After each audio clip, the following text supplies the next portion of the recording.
एक दिन शिवानी और प्रज्ञा रसोई में खाना बना रही होती हैं। तभी प्रज्ञा को रसोई में एक चूहा दिखता है और वो जोर से चिल्ला पड़ती है, दीदी वो देखो चूहा। वो डर के स्लैब पर चढ़ जाती है। अरे चूहा ही तो है, तू तो ऐसे डर रही है जैसे तूने कोई भूत देख लिया हो। कितनी डरपोक है तू भी ना प्रज्ञा। आप ज्यादा हंसो मत दीदी, हर इंसान को किसी न किसी चीज से डर लगता है। लगता होगा, पर मुझे तो किसी चीज से डर नहीं लगता। मैं तो बहुत बहादुर हूँ, पर तू हद कर दी भाई, एक चूहे से डर गई है। एक दिन प्रज्ञा अपने कमरे से बाहर निकल रही होती है और तभी शिवानी उसे पीछे से आकर डरा देती है। प्रज्ञा एकदम से उछल पड़ती है। दीदी ऐसे भी कोई मजाक करता है क्या? अरे जरा अपनी शक्ल तो देख, एकदम बैंगन की तरह नीली पड़ गई है। अरे मेरी देवरानी इतनी बड़ी डरपोक है, मुझे तो पता ही नहीं था। आप ऐसे चौंकाओगे तो कोई भी डरेगा ना? अरे नाना, कोई बहाना अब काम नहीं आएगा। आज से ना तुम्हारा नाम है डरपोक प्रज्ञा। शिवानी प्रज्ञा का मजाक उड़ाकर चली जाती है। प्रज्ञा शिवानी की मजाक उड़ाने की आदत से परेशान हो जाती है। जब देखो मेरा मजाक उड़ाती रहती है, इनकी शिकायत तो मम्मी जी से करनी ही पड़ेगी मुझे। प्रज्ञा अपनी सास के पास जाती है और उन्हें सारी बात बताती है कि किस तरह उसकी जेठानी उसके डर का मजाक उड़ाती है। ओहो, तो बड़ी बहू को बड़ा घमंड है अपनी बहादुरी पर। कोई नहीं, अभी उसका घमंड तोड़ देते हैं। मेरे पास एक तरकीब है छोटी बहू, एक काम कर तू।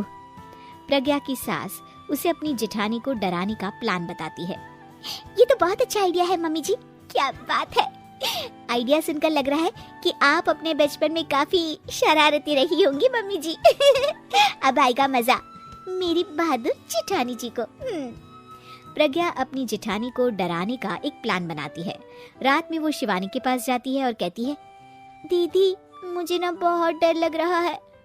क्या हुआ मेरी डरपोक देवरानी?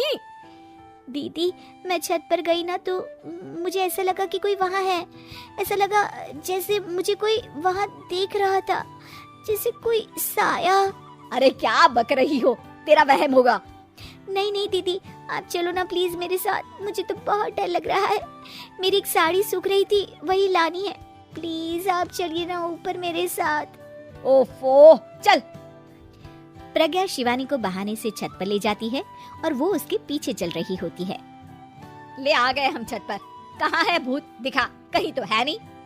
तभी प्रज्ञा चुपके से सीढ़ियों पर छुप जाती है और शिवानी छत पर अकेली रह जाती है। अरे प्रज्ञा कहाँ चली गई? प्रज्ञा एकदम से सीढ़ियों का दरवाजा बंद कर देती है। अब शिवानी को डर लगने लगता है। मैं नीचे चली जाती हूँ। लगता है प्रज्ञा भी नीचे ही चली गई है।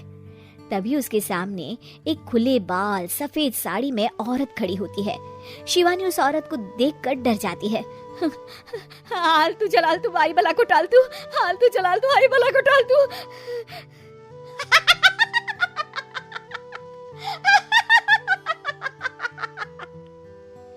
चुड़ैल की हंसी सुनकर शिवानी बुरी तरह डर जाती है। नहीं नहीं मुझे छोड़ दो, भगवान के लिए मुझे छोड़ दो। नहीं नहीं नहीं नहीं नहीं नहीं नहीं, मैं तुझे नहीं छोड़ूंगी, मैं तेरा खून पी जाऊंगी।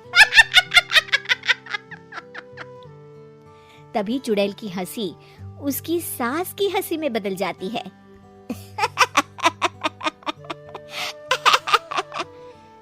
मम्मी जी, ये तो मम्मी जी की आवाज है।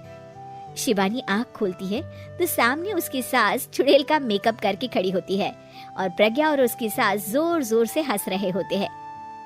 क्यों मेरी बहादुर जेठानी जी, आप तो कहती थी कि आप किसी से नहीं डरती। ये तुमने अच्छा नहीं किया प्रज्ञा। और सासू माँ, आप भी इसके साथ मिलकर। और नहीं तो क्या बहू, तुम अब मेरी छोटी बहू का ऐसे मजाक बनाओगी तो मुझे तो चुड़ैल बनना ही पड़ेगा ना।